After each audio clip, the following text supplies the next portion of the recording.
Howdy y'all, I hope you're having a great day. Silver Trade here again with another video. I think Ryan Cohen might be buying in again because he does love to buy in December, and GameStop's chart looks like textbook definition Wyckoff theory accumulation, and XRT is at 305.98% short. And XRT failures to deliver for tomorrow, there is almost 30 million that close tomorrow. Very exciting. Obviously 28 million is a lot greater than we typically see. And like we talked about in the last video, institutional ownership has never been higher. We're at 46% right now, and probably even higher than that. And please remember, none of this is financial advice, and we are not financial advisors. This video is made for entertainment purposes only.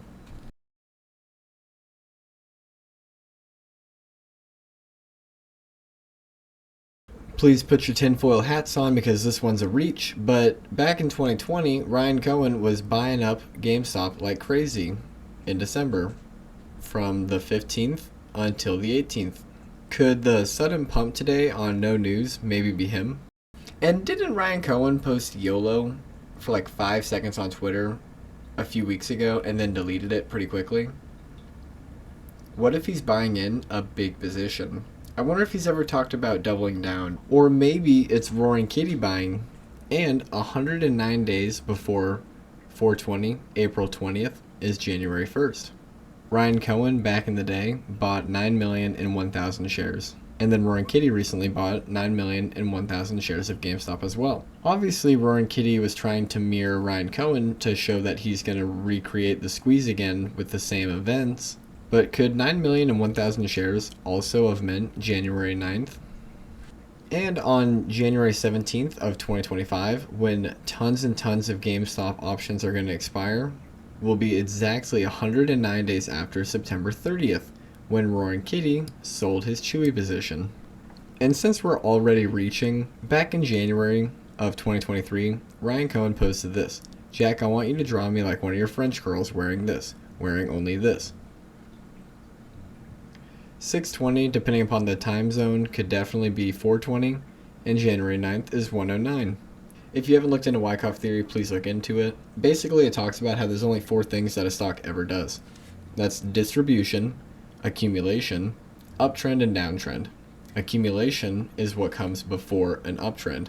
The banks need to accumulate shares. They need to buy up a whole bunch of shares before they move the stock upwards. Here's an example of accumulation.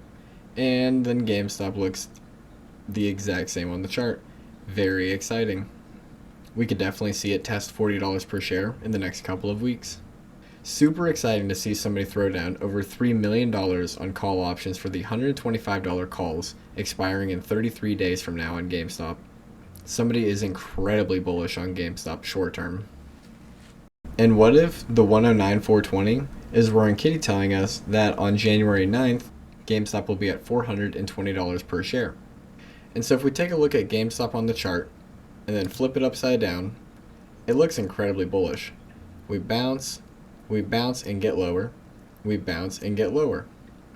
It's just magnetizing to that line, and it wants to break through and have a strong break. GameStop has been consolidating around the $29 level for almost a month now, and this is just how stocks move. And then had a few glitches where we just blip up instantly to like $34 per share or $31 per share.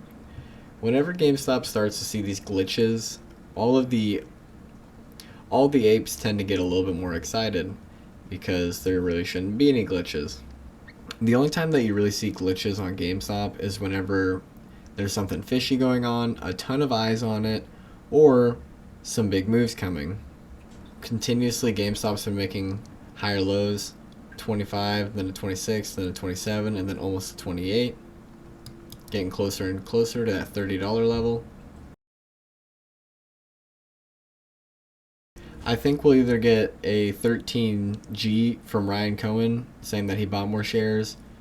We'll get a YOLO post from Roaring Kitty saying that he bought more shares, or something very bullish soon. But this graph wants to run.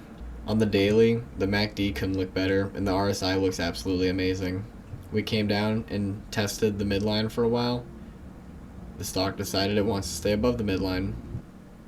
We see this week being pretty bullish for GameStop with a break and hold above $30 per share And if we don't get that this week, then we expect it by next week. GameStop is gearing up to have a squeeze larger than the last one, and for a long time I thought that the next one would be smaller than the first one, but people have been buying and holding for 4 years. Banks have never owned more GameStop than now. Roaring Katie's back. The core business is profitable with almost $5 billion in cash. Surely it can make a new high. But thank you so much if you made it this far in the video. I can't wait to see what happens tomorrow. I hope you're having an amazing day, and God bless you.